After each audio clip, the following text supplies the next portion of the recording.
This is what's going on in my masterclass. So first, let's talk about wealth mindset, right? What is your wealth mindset? And when you think about that, think about it as like a treasure map to your financial goals. We talk about this in the Plan to Manifest Your Success program, like getting super clear on what your goals are. What does it look like? What does financial success look like and mean to you? You need to get clear on it.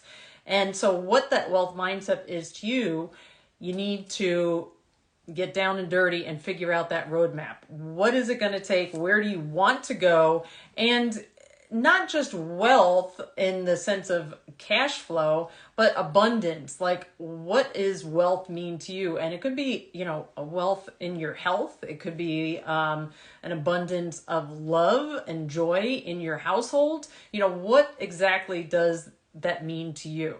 So get super clear on what that is, and then you'll have a better idea how to cultivate that and really, really explore into your wealth mindset.